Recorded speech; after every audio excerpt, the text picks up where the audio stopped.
లింగాయత్ లింగ బలిజ సంఘం వీరశైవ లింగాయత్ లింగ బలిజ సంఘం వర్ధిల్లాలి వర్ధిల్లాలి వీరశైవ లింగాయత్ల ఐక్యత.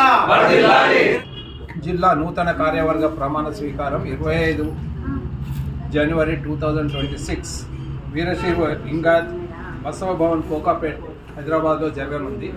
దానికి గాను మన వీరశైవ లింగాయత్ లింగ బలిజ సంఘం తరఫున మరియు లింగాయత్ బంధువులందరూ కూడా ఎక్కువ సంఖ్యలో పాల్గొని దిగ్విజయం పరచాలని కోరుచున్నాను. శరణార్థులు. ఓం నమ శివాయ. ఈరోజు సంగారెడ్డి జిల్లా కేంద్రంలో వీరశైవ లింగాయత్ లింగ బలిజ సంఘం ఆధ్వర్యంలో విద్యుత్ శాఖ రిటైర్డ్ ఎంప్లాయీస్ అసోసియేషన్ ఆఫీస్లో జరిగిన సమావేశంలో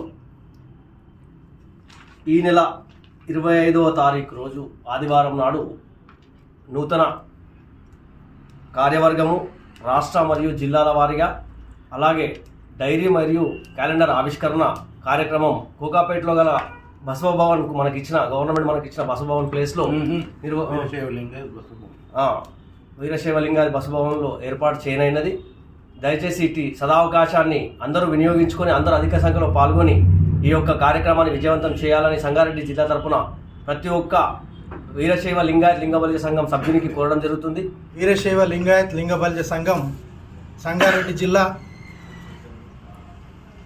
పక్షాన అందరికీ వీరశైవ లింగాయత్ లింగ బలిజ బంధుమిత్రులందరికీ విన్నవించినది ఏమనగా 25 జనవరి 2026న జరగబోయేటటువంటి రాష్ట్ర కమిటీ నూతనంగా ఎన్నికైనటువంటి కమిటీ ప్రమాణ స్వీకారోత్సవం, అదే రకంగా జిల్లాలో ఎన్నికైనటువంటి కమిటీకి ప్రమాణ స్వీకారోత్సవం, ముఖ్యంగా రాష్ట్ర స్థాయిలో గెలుపొందినటువంటి సర్పంచ్లకు కూడా రాష్ట్ర స్థాయి సంఘం సన్మానించదలిసింది. కాబట్టి బస్ సౌకర్యం కలదు. మహిళా మనులందరూ పెద్ద ఎత్తున కోకాపేటలో ప్రమాణ స్వీకారానికి అందరూ హాజరు కాగలరని శరణార్థులందరూ. ఎన్నుకోబడిన నూతన కార్యవర్గ ప్రమాణ స్వీకారోత్సవం కోకాపేటలో ఈ నెల 25వ తారీఖు జరగనుంది. కావున మహిళా సభ్యులందరూ కూడా పెద్ద సంఖ్యలో పాల్గొని చేయాలని కోరుతున్నాను.